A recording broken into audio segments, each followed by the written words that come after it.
Battles further back, headed by the 16 of Alan Letcher, running for the Australians in that bright red. Yet this is Jeff Spencer. Spence in the 22. He got shortened up in qualifying by one of the other drivers and did a little bit of damage to the rear of that ute. And he's got Greg Willison behind him in the number 44 Grove Juice entry. That car recently won the Bathurst 12 hour for the ute class, so lots of racing experience there for one of the Australians. It's one of the things we've noticed over the weekend. Beautiful presentation from the Australians compared to the Kiwis. We'll give them that. Yeah, well, we've got to give them something, because at the moment they're not leading the race. Let's hope it starts that way. But there is just something about them, just the graphic designs and the way they're finished. They just stand out. And the Kovacs car is a prime example. Well, they've just contested their first round of their championship at the Clipsal event in the last month or so. The Kiwis have wrapped up their championship, and it is the championship leader, the winner, Pither, leading here at Hamilton. This is the battle for 4th and 5th between Colin Corkery and Simon Junior Burner. Pair of Kiwis. So we've got 3 Kiwis in the top 5. The race is being led by a Kiwi. They are, as Chris Pither said at the start of this race, sticking it up the Aussies with just 4 laps left to go here at the ITM 400. Let's just hope we don't put the commentator's curse on, because we've done that before, haven't we? And he continues to lead the race. So Chris Pither leads race 1 for the V8 Utes. The Trans-Tasman Challenge. Don't go away. We'll be back with more from Hamilton after this. The Aussies versus Kiwi battle continues here from Hamilton. This is a pair of Kiwis disputing the 4th and 5th spots. Colin Corkery and Simon Junior Burner. Getting close to the wall off the exit of turn number 8. A Kiwi leads, but under pressure from a pair of Aussies. Look down the right-hand side of the picture. You see all the mirrors tucked in. The side of the bodywork's starting to get a few grazes on. Now, good move on the inside here. Burn down the inside, another brake lock-up. This time he makes it stick. Good on him. He knew he was in trouble halfway through the corner, but just stopped both cars. And, of course, because he's a leading car, applied the throttle first, get the position. He's covering that inside line down towards turn number 2. So late stages of this first race, and brakes are becoming an issue. Burner and Corkery off the exit at 2. There's contact. Can Burner hold on to the spot? I think he has. He's done the job. Certainly got the favoured line into turn 3, but let's have a look at the drag race coming down to the chicane. But keep in mind, these are 2 Kiwis battling, so this is good. We're going to keep this position regardless and get the points for that Trans-Tasman rivalry. Well, looking back to 6, it's Rob Jarvis. We've got 3 Kiwis, 3 Aussies inside the top 6. And another lock-up, and Byrne got a big shot at the exit. Bunch of tyres through the chicane. He's just hammering those chicanes, and the cars are built, the utes are built for it, but they just can't sustain it for lap after lap after lap, and at some stage, something is going to give.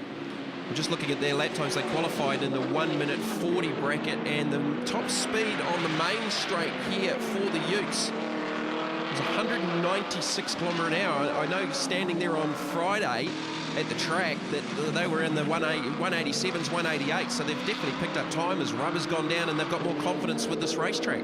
Yeah, and it's like anything, is it? The more laps other cars do, the better the foundation or the rubber gets laid down, allows them to get a better drive off this corner we've seen now, or turn 8. But of course, it's all very well doing that speed. It's stopping that speed getting around turn 1 is where the issue becomes in. Just wonder at the moment, Mark, that Corkery may be just struggling. He's lost a better part of, 6 car lengths in behind Byrne. Here's the lock-up from Byrne. Corkery couldn't quite, well, he just got the curb on the entry, which probably cost him a little bit of mid-corner speed as well. Yeah, and look, a bit of contact, and maybe that contact is throwing the steering out a little bit, and he might say, look, I'm in a good position here, I might just consolidate this for the next 2 laps, but, boy, that's a big hit, isn't it? He got a fair bit of airtime off the exit of the chicane. Here's the battle for the race lead. Kiwi versus the Aussie, Chris Pither, the reigning and new Zealand V8 Ute champion in the NZ Ford. Kim Jane and the Bob Jane team out V.E. Holden. There's nothing between them here at this stage. And this is just a first-class scrap. We've got Kiwi, Aussie. Both these guys have done street races, so they know what's going to happen towards the end of the race. They know the degradation in their respective vehicles. They know how to handle it. And you'll just see the Jane car slightly hit the corner there, and look how much it dropped back and allowed Chris to continue that speed. And Byrne and Corkery, if anything, are starting to make some gains on Charlie Kovacs.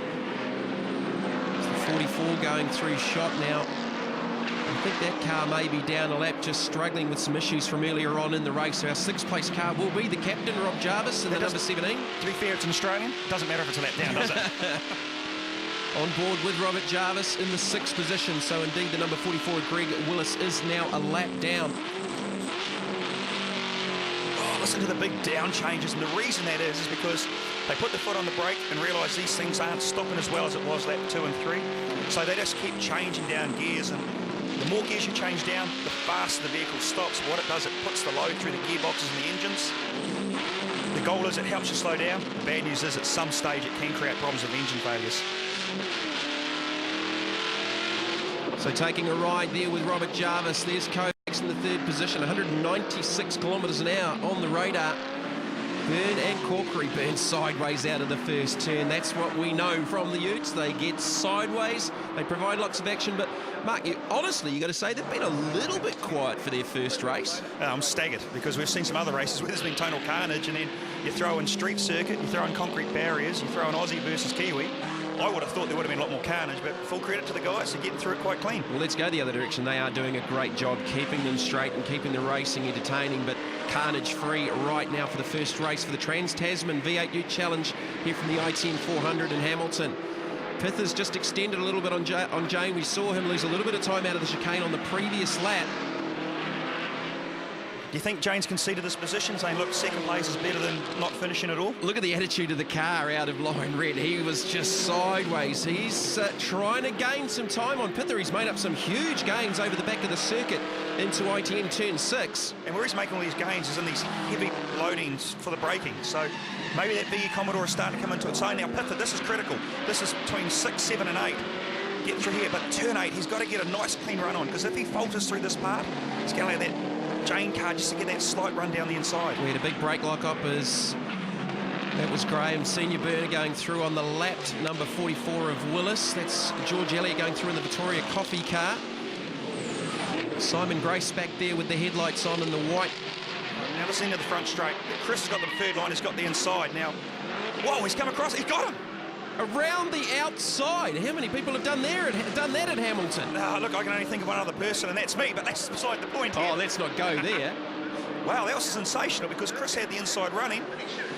Kim Jane come across, and Chris probably may have thought, well, hey, look, I'm better off letting you go instead of hitting you, maybe both of us not finishing. Well, Chris Pither's second. We're not going to mention who's led. No, we do. Kim Jane, that is a spectacular pass. You've got to hand it to the Bob Jane T-Mart driver. That was just remarkable at the outside of turn number 1. So the Aussies now lead. There's still 3 Kiwis, 3 Aussies inside the top 6 here, and he did it within the side of the last lap board. Talk us through it, Mark. Look, it was just a nice clean pass, good clean execution, and Chris knew where he was and gave him enough racing room, because that potentially could have ended in tears, and you'll see he's carried enough speed. He hasn't encroached on Chris at all, because he's rubbing the wall on the outside. So, look, you got to give it to him. It was a good, clean pass. The street race stripe down the left-hand side of the VE Commodore. So the Aussies leading here. He's got the fastest lap too, a 1:41.07. Pither, well, he's nearly half a second behind an outright lap pace, and Jane's just driving away from him here, celebrating already. He is pushing hard, isn't he? And you know why he's drifting? Because he can. Exactly. So Kim Jane, chased by Chris Pither, the battle of the Tasman. The Aussies have got the upper hand within sight of the checkered flag. The squeal of the Yokohama tyres out of the final corner.